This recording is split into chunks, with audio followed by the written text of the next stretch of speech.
रमो अरहन्ताडं रमो सिद्धाडं रमो आयरियाडं रमो वज्झायाडं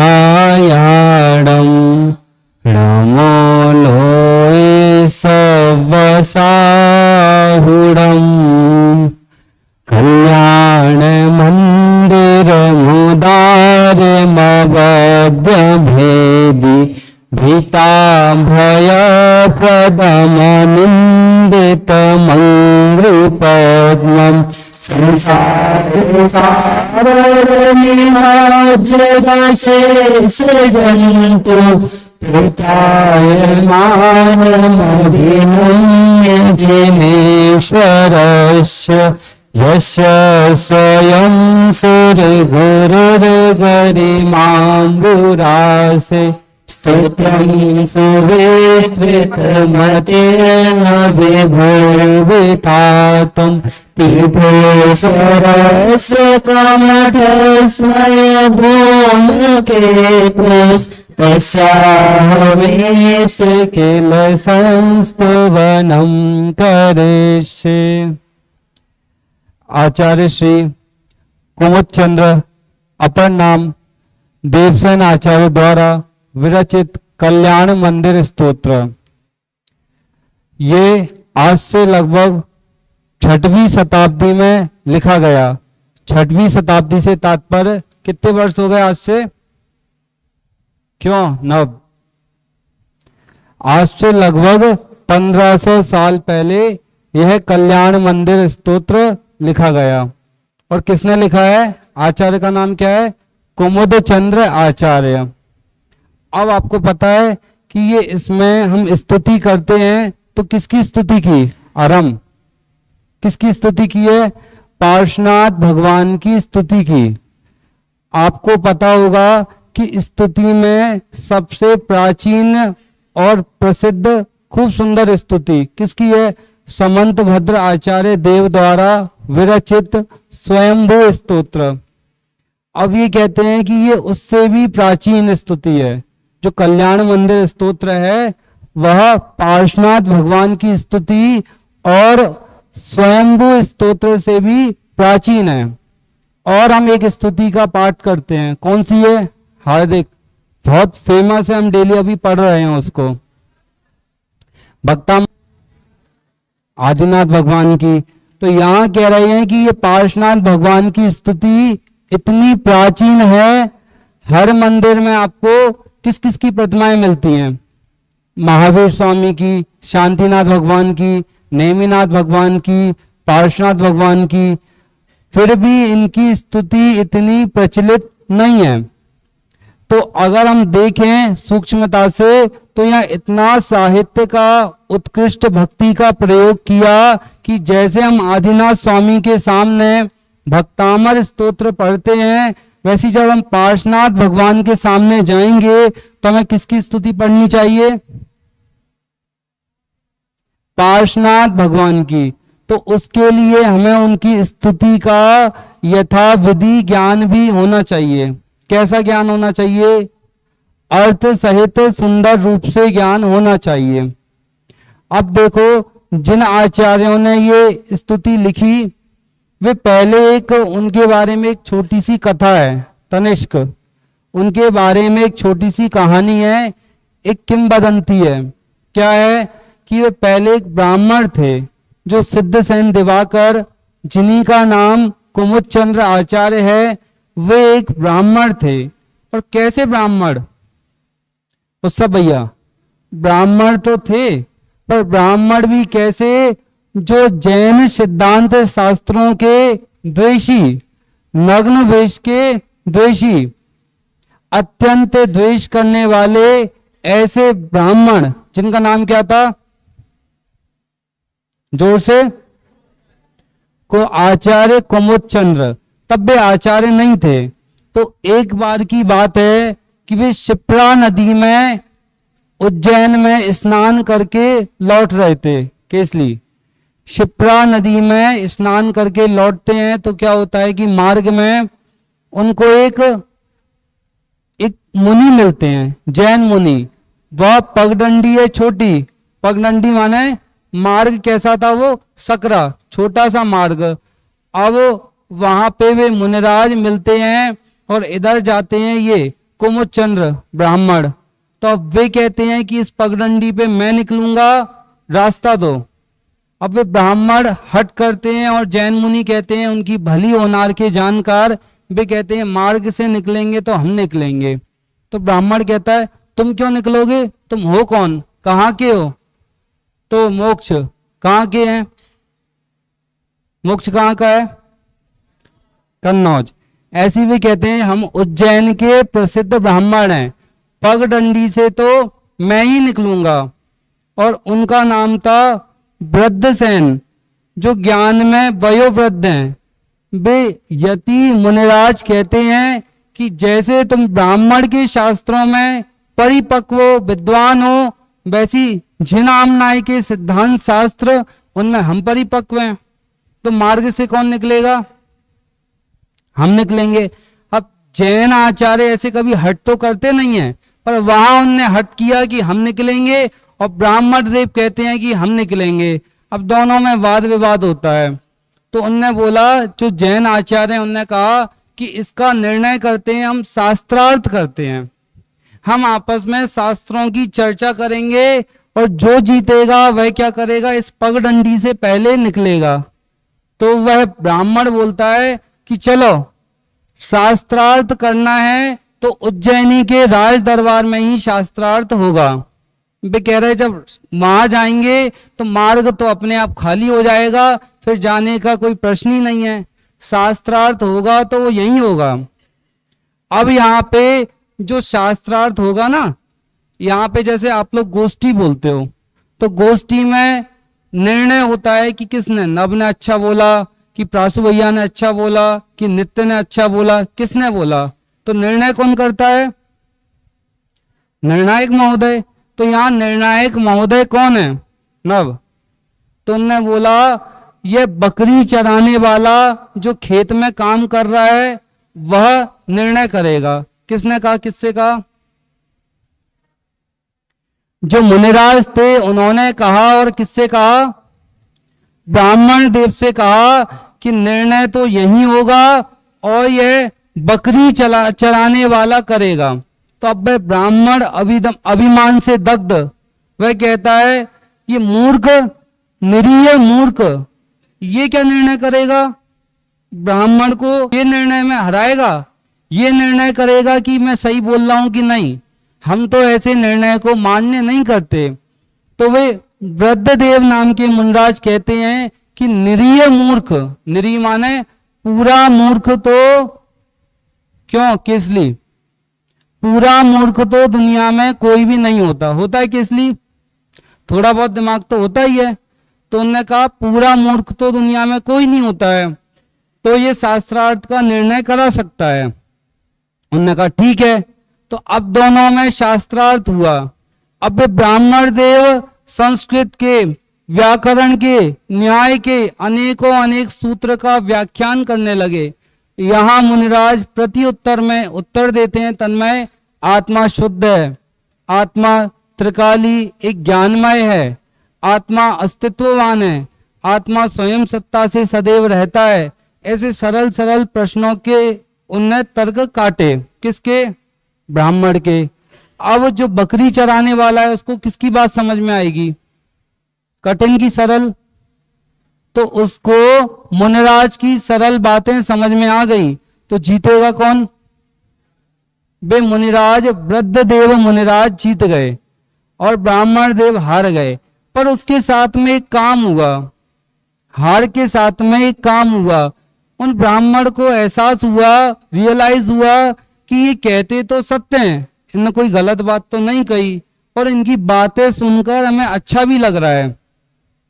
तो हमें क्या करना चाहिए कि इनके पथ का अनुसरण करना चाहिए, इनके मार्ग में लगना चाहिए। अब वे भी उनके मार्ग में लग गए। कौन लग गए, ब्राह्मण देव।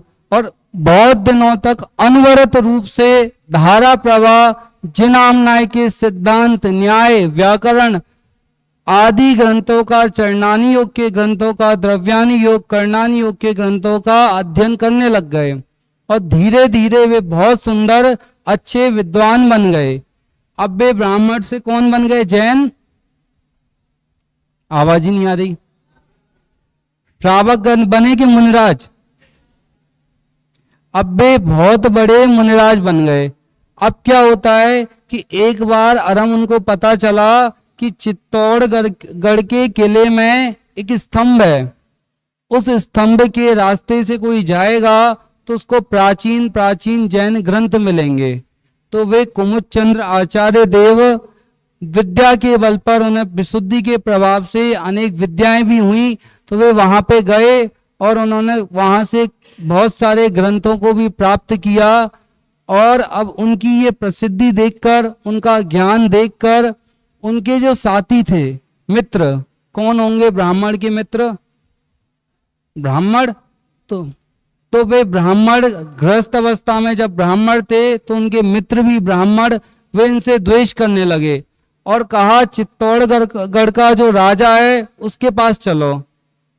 तो माने नहीं, तो जबरन उनको चित्तौड़गढ़ के राजा के पास ले गए।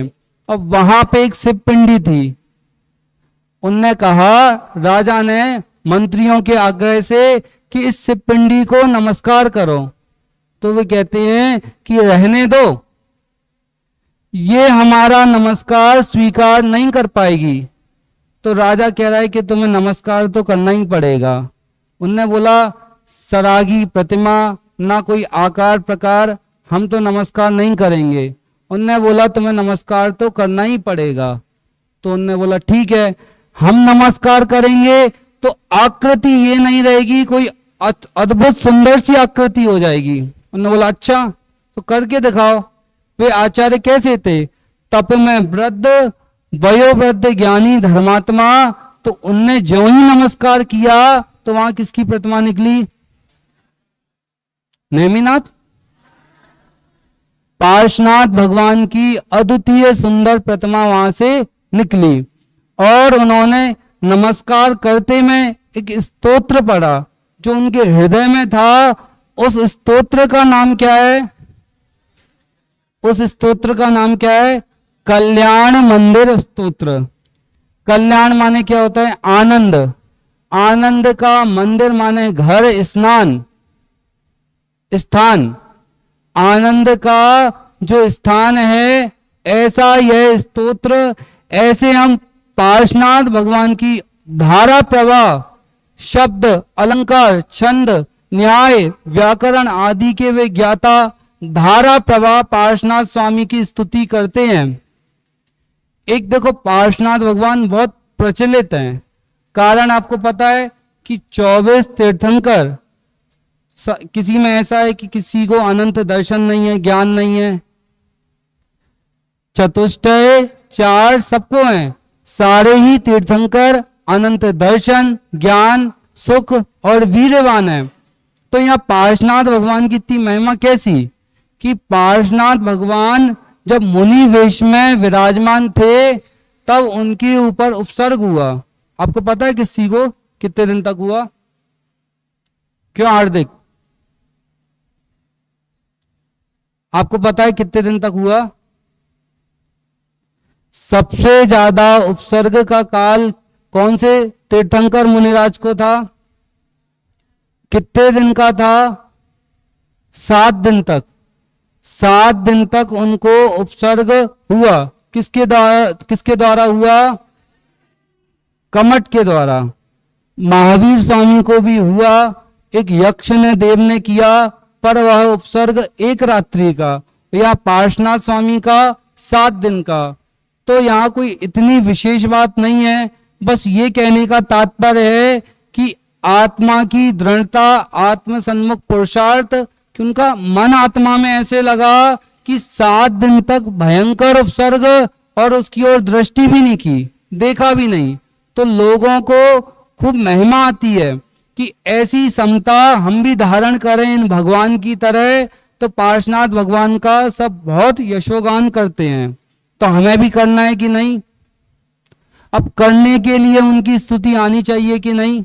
क्यों नित्य? आनी चाहिए। तो यहाँ पे हम स्तुति प्रारंभ करते हैं, तो छंद पढ़ेंगे। प्रारंभ के 2 छंद मंगलाचरण के रूप में। ठीक। कल्याण मंदिर मुदार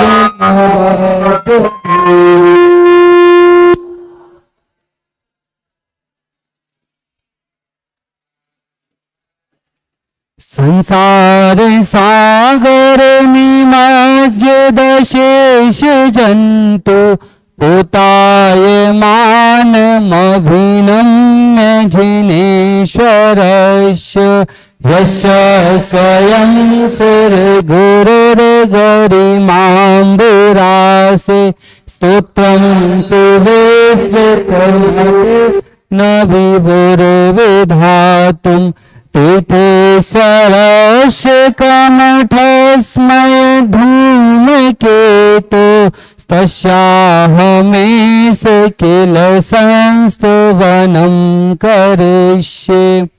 देखो, एक एक शब्द का उच्चारण कराएंगे तो आपको बोलने में शुद्धि रहेगी। कल्याण मंदिर, पहला शब्द बोलेंगे क्या है? कल्याण मंदिर। कल्याण मंदिर। मुदार मवद्य भेदी। मुदार मवद्य भेदी। कल्याण मंदिर मुदार मवद्य भेदी। भीता भय प्रदम निंदित मंग्री पद्मम।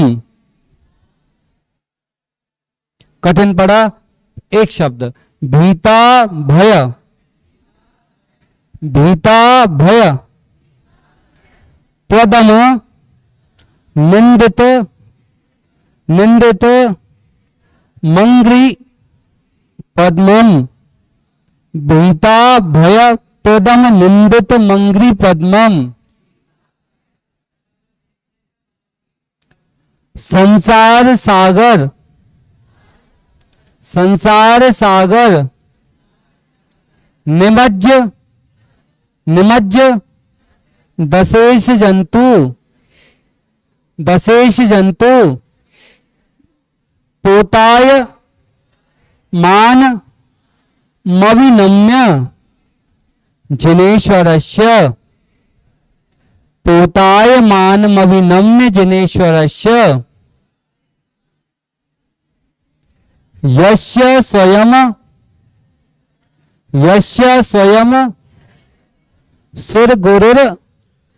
सुरगुरुर गरिमाम्बुरासे।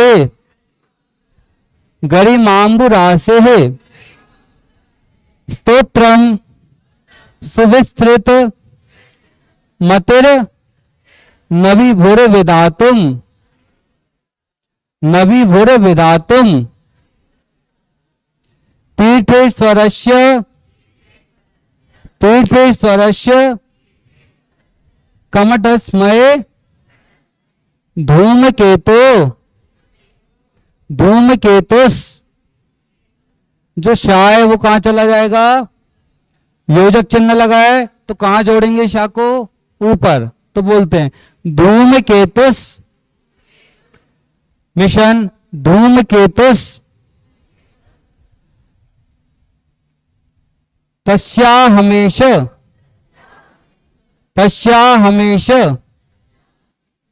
किल संस्तवनम करिष्ये। संस्तवनम करिष्ये। कल्याण मंदिर मुदार मवद्य भेदी भीताभय प्रदम निंदित मंग्री पद्मम।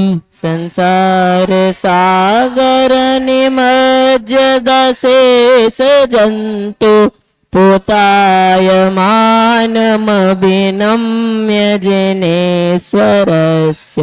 यस्य स्वयं सुरगुरुर्गरिमाम्बुरासे स्तोत्रं सुविस्तृतमते न विभुर्विधातुम्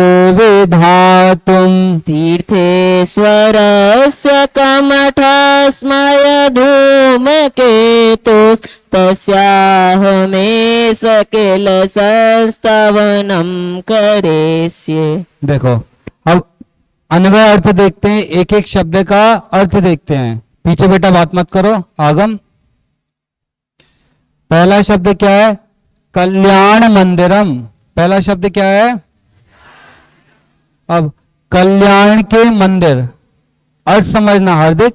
कल्याण के मंदिर, कल्याण माने क्या अर्थ बताया स्टार्टिंग में? कल्याण माने क्या है? जो आनंद के मंदिर माने स्थान है, घर माने जहां पे अनुकूलताएं लगती हैं। तो ऐसी भगवान कैसे हैं? कल्याण के मंदिर हैं। पार्श्वनाथ भगवान कैसे हैं? कल्याण के मंदिर। फिर कहा उदारम। उदार माने क्या होता है? कि महान। तो कहते हैं ना ये बहुत उदार हैं, फलाने व्यक्ति बहुत उदार हैं। तो पार्श्वनाथ भगवान कैसे हैं? एक तो कल्याण के मंदिर हैं, फिर क्या कहा कि कल्याण के मंदिर तो हैं उदारम, कि वे उदार भी हैं, महान भी हैं। फिर कहा अवध्य भेदी। कहते हैं बद्ध माने होता है पाप, और ये कैसे हैं? अवध्य, पापों का भेदन करने वाले। भेदना माने क्या होता है? अनुभव। भेदना माने क्या होता है? नाश करना।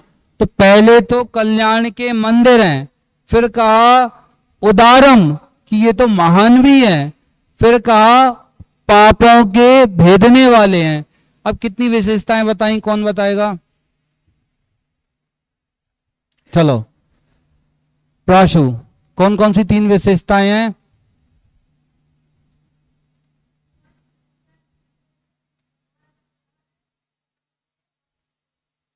उदार हैं कि उदार हैं?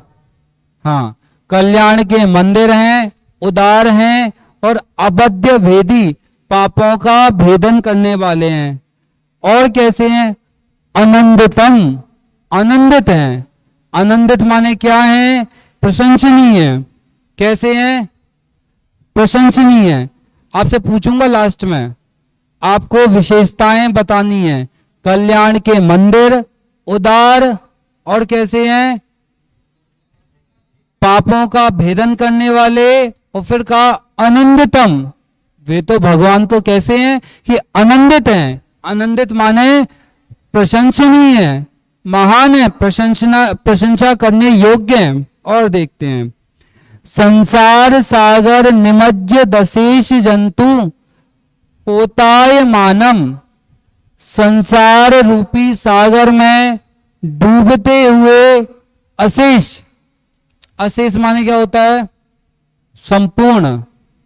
संपूर्ण प्राणी संसार सागर में डूब रहे हैं, उनको पार करने के लिए हे भगवान आप तो पोताय मानम, पोत के समान।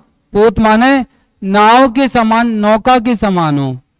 कुछ समझ में आ रहा है कि नहीं? क्या कहा कि संसार सागर निमग्न, संसार रूपी सागर में निमग्न। कैसे थे वे निमग्न? अशेष, पूर्ण रूप से, जहां कोई शेष कुछ बचा नहीं है। कहते हैं ना वह व्यक्ति पानी में डूब गया। कैसे डूबा? कि वह अशेष, कुछ शेष ना रहा, ऐसा पूरा वह पानी में डूब गया। तो संसार में राग द्वेष मोह में डूब गए।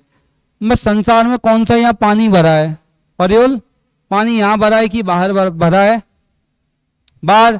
तो यहाँ आचार्य भगवान का तात्पर्य क्या है? अनुभव कि संसार में मोह में, राग में, द्वेष में, काम क्रोध कषाय में यह जीव डूबा हुआ है। कैसा डूबा हुआ है?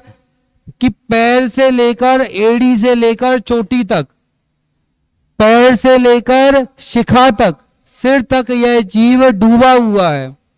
तो कहा संसार सागर निमग्न, निमज्ज, अशेष जंतु माने प्राणी, प्राणियों को पोताय मानम। वे पार्श्वनाथ भगवान कैसे हैं? कि नाव के समान है, नौका के समान है। और देखते हैं, कौन है ये सब महिमाएं किसकी हैं, किसके लिए हैं? जिनेश्वरस्य, कि जिन्होंने इंद्रियों को जीत लिया है, ऐसे जिनेश्वर की यह स्तुति है। रिलेटिव से वहां देखो क्या कह रहे हैं, अंग्री पद्मम, अंग्री पद्मम माने चरण कमल को, किसके, कि उन पार्श्वनाथ जिनेन्द्र परमात्म के चरण कमल को, गरिमांबु रासे, गौरव के समुद्र स्वरूप। और कैसे हैं पार्श्वनाथ भगवान, कि गौरव के समूह रूप हैं। क्या कहा कि जिनेश्वर माने जिनने इंद्रियों को जीत लिया, ऐसे वह जिनेश्वर के चरण कमलों को अभिनम्य भली प्रकार से नमस्कार करके, फिर कहा गरिमांबु राशव, कि कह रहे कि वे गरिमा के राशि माने समूह हैं, वे गरिमा के समूह हैं। समझ में आ रहे, गरिमा माने उनकी सज्जनता, वे उसके रौन समूह हैं। कौन, पार्श्वनाथ भगवान। ठीक, यश्य कश्य, किसकी बात चल रही है, यश्य माने जिन, कौन जिन, कि जिन पार्श्वनाथ की स्तोत्रम विधातुम, स्तुति करने के लिए, विधातुम माने विधान करने के लिए, स्तुति करने के लिए, स्वयं सुविस्तृत मति। अच्छा, बुद्धिमान कौन है गुरु सबका, भक्तामर स्तोत्र में पढ़ा है ना, बृहस्पति। कह रहे हैं कि सुविस्तृत बुद्धि वाला जो देवों का गुरु है, कौन है, कि ऐसा वह बृहस्पति। क्या कह रहे हैं, स्वयं सुविस्तृत मति, स्वयं विशाल बुद्धि वाला, कौन, सुर गुरु, देवों का गुरु, ऐसा वह बृहस्पति। विभु समर्थ नास्ति, नहीं है। कमठस्मय धूमकेतु, कमठ का मान भस्म करने के लिए वे पार्श्वनाथ स्वामी कैसे थे प्रयोल, धूमकेतु के समान। धूमकेतु किसको बोलते हैं, अग्नि की ज्वाला के समान। पार्श्वनाथ मुनिराज उस कमठ का मान भंग करने के लिए कैसे थे, धूमकेतु, अग्नि की ज्वाला के समान। देखो आपको एक बहुत सुंदर बात बता रहा है इसी बीच में, कि पार्श्वनाथ मुनिराज को तप के बल से अनेक सुंदर सुंदर बहुत रिद्धियां प्रकट हो गईं। तो जो कमठ 7 दिन तक उपसर्ग कर रहा है ना, पार्श्वनाथ स्वामी को मात्र प्रयोल क्या करना है, कि एक बार उसको टेढ़ी निगाह से देखना है। उतने में क्या हो जाएगा, कि वह कमठ का जीव जो पत्थर, बरसात, भूत, पिशाच आदि का भयंकर उपसर्ग कर रहा है, वह कमठ का जीव 1 सेकंड में भस्म हो जाएगा, एक चुटकी मात्र समय में भस्म हो जाएगा। किससे, कि देखने मात्र से। अगर वे थोड़ा सा भी क्रोध भरी दृष्टि में उसको देखें तो वह भस्म हो जाएगा। पर इससे उनकी वीतरागता भस्म होगी कि नहीं, नहीं होगी। तो यहां तो कह रहे हैं कि उनने कमठ के मान को भस्म किया, तो वास्तव में भस्म किया कि अपने में लगे तो वह स्वयं आके नतमस्तक हो गया। जब पार्श्वनाथ मुनिराज अपने में लगे तो वह कमठ स्वयं आके नतमस्तक हो गया। अब कह रहे हैं इतनी सब मोक्ष, इतनी सारी विशेषताएं जिनकी बताई मंगलाचरण में, वे कौन, तस्य, तस्य माने कस्य, उन तीर्थेश्वरस्य, उन तीर्थेश्वरस, तीर्थेश्वरस माने कौन, कि उन पार्श्वनाथ भगवान की किल। आश्चर्य है कि ऐसा अहम, यह मैं संस्तवनम करिष्यते, स्तुति करूंगा। ऐसा क्यों कहा अरम, कि मैं, मुझे आश्चर्य हो रहा है कि मैं स्तुति करूंगा, कि जिनकी स्तुति सुरगुरु, देवताओं के गुरु बृहस्पति भी नहीं कर पाए, हम स्तुति करिष्यते, कि मैं उनकी स्तुति कैसे कर सकता हूं। नहीं कर सकता हूं फिर भी करूंगा। कैसे करूंगा, कोई बताएगा? लज्जा को त्याग कर, और हमने कहा निर्लज्ज होकर। कैसे? प्रीत्यात्मा वीरम विचार मृगी मृगेन्द्रम नावेति किम निज शिशो परिपालनार्थम अल्पश्रुतं श्रुतवतां परिहास धाम तद्भक्तिरेव मुखरी कुरुते वलान्माम। कुरुते वलान्माम, कि वह मुझे जबरदस्ती बाचाल कर रही है, प्रेरित कर रही है। कौन? कि आपकी भक्ति मुझे जबरन प्रेरित कर रही है। कैसे? कि प्रीतिवश, उत्सव भैया क्या कह रहे? कि प्रीतिवश स्नेह के वशीभूत होकर, क्या हिरणी प्रीतिवश आत्मवीर्यम अविचार, कि अपनी शक्ति को बिना विचार मृगी मृगेंद्रम नाव्यति, क्या नहीं जाती है? कि अवश्य ही जाती है। तो मैं भी क्या कर रहा हूं? ऐसा अहम संस्तवनम करिष्यते, कि मैं भी आपका संस्तवन करूंगा। कैसे? कि निर्लज्ज होके। और वह निर्लज्जता कैसी है? कि आपकी भक्ति मुझे बाचाल कि जबरन प्रेरित कर रही है कि इन पार्श्वनाथ स्वामी की स्तुति करो, यहां आनंद मिलेगा ही मिलेगा। क्यों मिलेगा? क्योंकि वे पार्श्वनाथ स्वामी कैसे हैं? कि पहला ही शब्द क्या है? उन पार्श्वनाथ भगवान की स्तुति करने से क्या फल मिलेगा? हमने पढ़ा है कि प्रयोजन बिना मंद बुद्धि भी प्रवर्तन नहीं करता। तो यहां तो मंद बुद्धि नहीं, महान आचार्य जो सिद्धांत शास्त्रों के ज्ञाता, न्याय नीति व्याकरण आदि के ज्ञाता, वे आचार्य स्तुति कर रहे हैं। तो उनको क्या मिलेगा? कोई दुखी के पास जाएगा तो उसको क्या मिलेगा? तो कोई रोगी के पास जाएगा, मान लो किसी को चिकन पॉक्स हुआ, तो क्या मिलेगा उससे? अरे रोग तो मिलेगा। कौन सा रोग? चिकन पॉक्स, ठीक है। छोटी माता बड़ी माता, उसको जहां जाएगा वहां वो मिलेगा।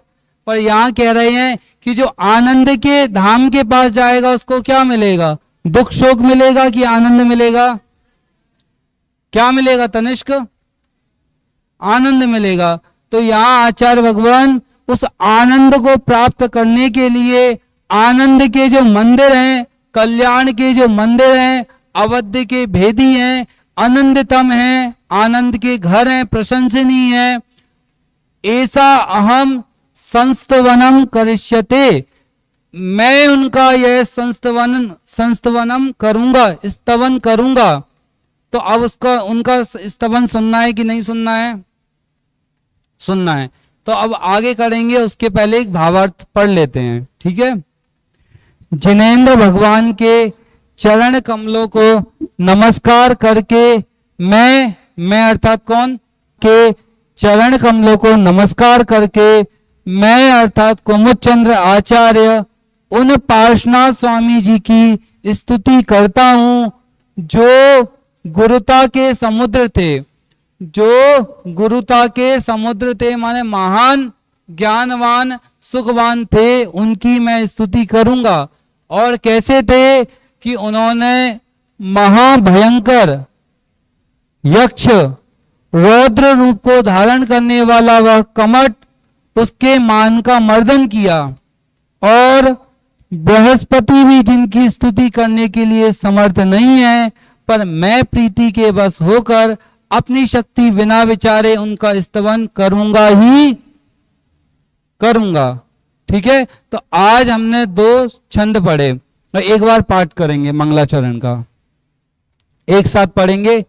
कल्याण मंदिर मुदार मवद्य भेदी भीता भय प्रदम निंदित मंग्री पद्मम संसार सागर निमज्जित शेष जंतु उतायमानमभिनम्य जिनेश्वरस्य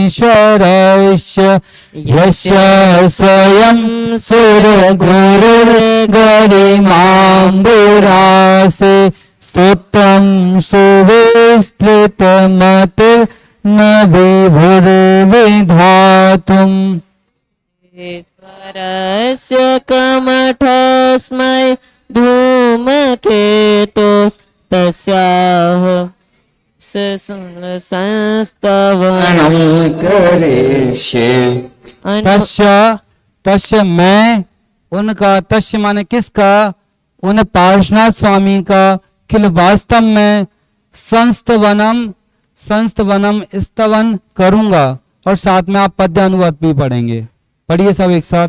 अनुपम करुणा के सुमूर्त शुभ शिव मंदिर अघनासक मूल भयाकुलित व्याकुल मानव के अभय प्रदाता ते अनुकूल बिन कारण भवि जीवन तारण भव समुद्र में ज्ञान समा ऐसे पाद पद्म प्रभु ते अर्जो में नित जिसकी अनुपम गुण गरिमा का अम्बुरासी साहेब विस्तार यश सौरभ सुज्ञान आदि का सुर गुरु भी नहीं पाता पा हटी कमट सट के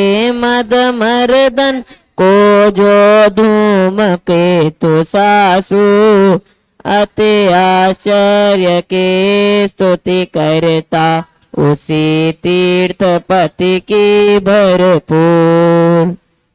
शेष चर्चा आगे करेंगे। ओम नमो। अभी हम सभी ने कल्याण मंदिर स्तोत्र पर आज प्रथम व्याख्यान यहाँ से आदरणीय पंडित अर्पित जी भाई साहब के माध्यम से सुना है। रोज हम यहाँ से प्रश्न मंच करते ही हैं, तो आज भी कुछ यहाँ से हम प्रश्न ले लेते हैं आप लोगों से और शीघ्रता से विद्यार्थी सभी बराबर से जवाब दें। पहला प्रश्न यहाँ से हम पूछते हैं। जब व्याख्यान प्रारंभ हुआ तो किन्हीं 3 आचार्यों के नाम यहाँ से लिए गए। उन 3 आचार्यों के नाम आपको बताने हैं और उनकी रचना कौन सी है और वो कौन से भगवान के लिए ये आपको बताना है। चलिए इधर कोई 8वीं में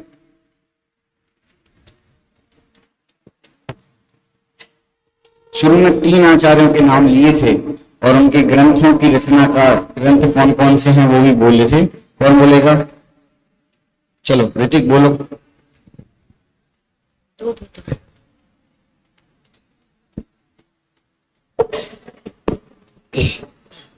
पहले है कुमुद चंद्राचार्य जिन्होंने कल्याण मंदिर स्तोत्र की रचना की है। दूसरे हैं समुद्र भद्राचार्य जिनने श्यामवी स्तोत्र की रचना कौन की से है। आचार्य?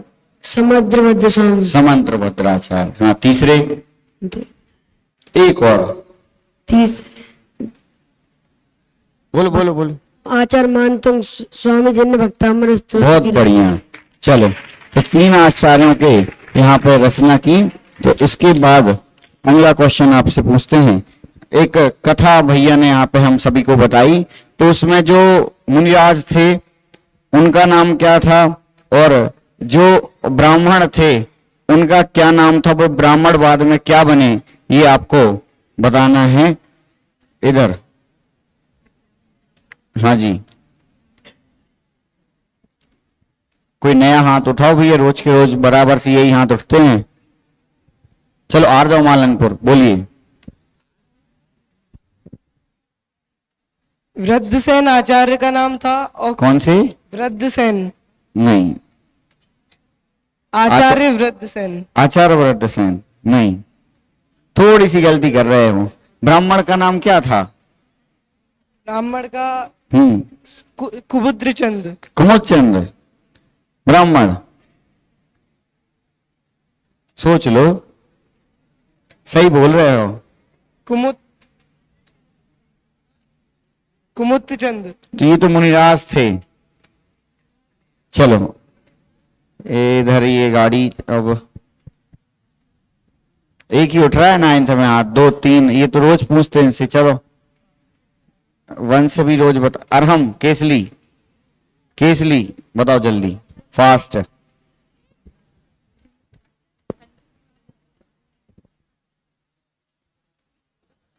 आचार्य का नाम वृद्धसेन था और ब्राह्मण का नाम कुमुदचंद्र था। क्या था? अरे पूर्व में जब वो ब्राह्मण थे तब उनका नाम क्या था, ये बताना है आपको। क्या था? कुमुदचंद्र ही था। नहीं सुना? कौन बताएगा? चलो 9th में, चलो 10th में। अतिशय, आगम।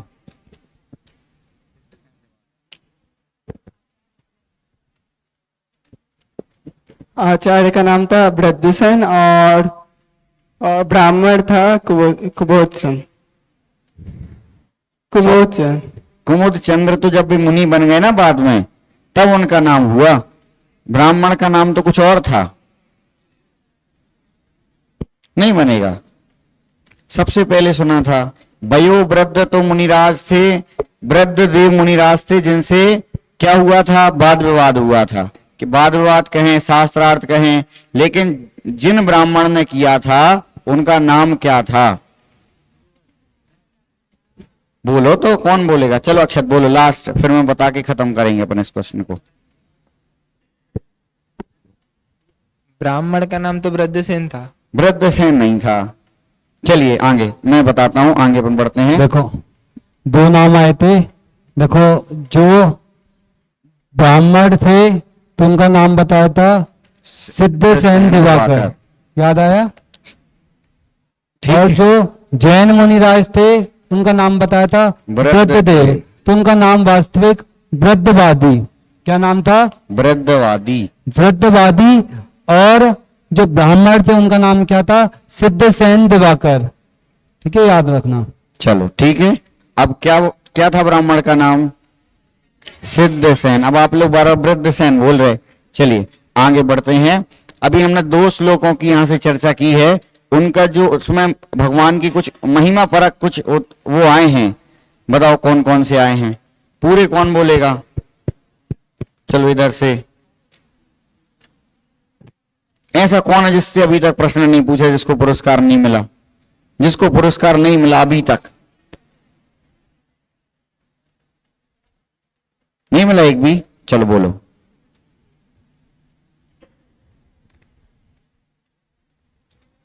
सारे आने चाहिए। देखो सब मिलाना, अगर नहीं हुए तो अपन दूसरे से पूछेंगे।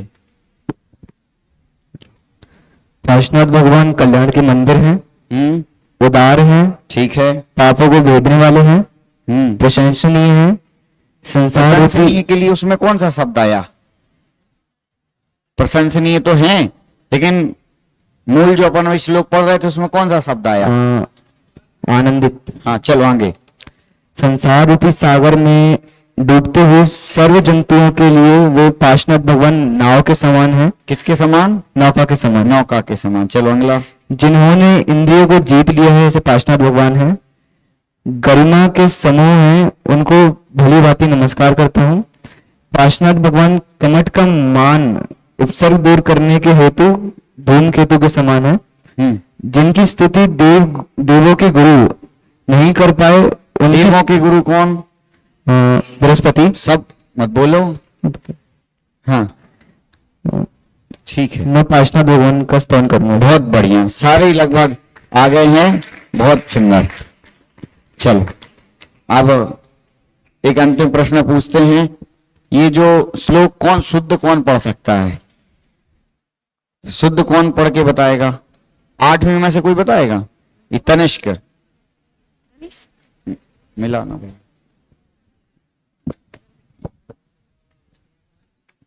देना बेटा, बताओ मैं निकाल लूंगा। इधर नहीं।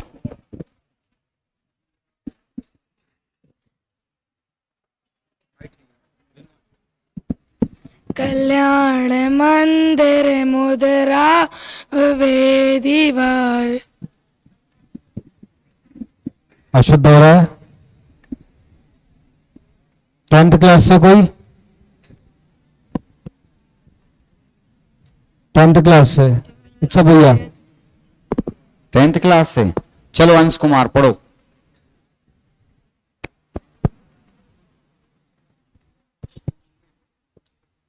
बच्चों से ले लो ना। कल्याण मंदिर मुदार मवध्व भेदि भीता भय प्रदम नित्यतमग्नि पद्म संसार सागर निमा जगहेश जंतु पोताय मानमभिनम्य जनेश्वरस्य अगला अगला। यस स्वयं सर्वगुरुर्मम। फिर से लाइन पढ़ो, फिर से यहाँ से। यस स्वयं सर्वगुरुर्गरिमाम्बुरासे स्तोत्रं सुवेस्थितमत विविधविधातुम्। नेक्स्ट। नहीं नहीं शब्द नहीं आ रहा है। ये दूसरा वाला। चलो परियल राज।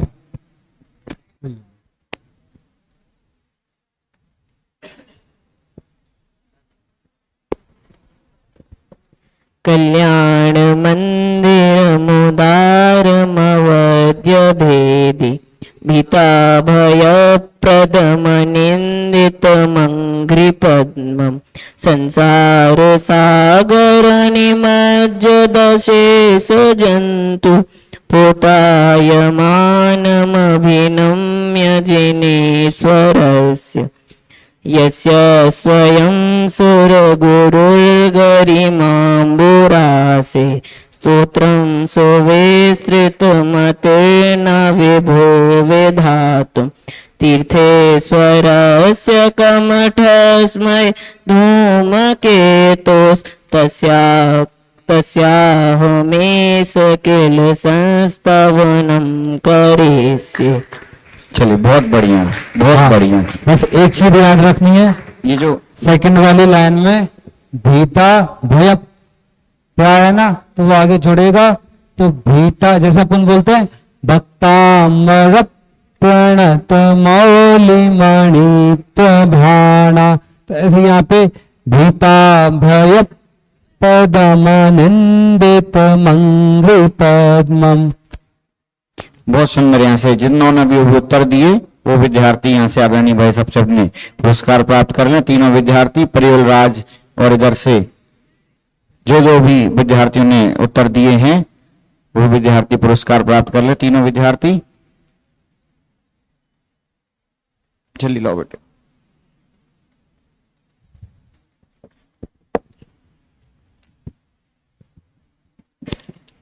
सहजानंदी शोध स्वरूपी अविनाशी आत्म स्वरूप सहजानंदी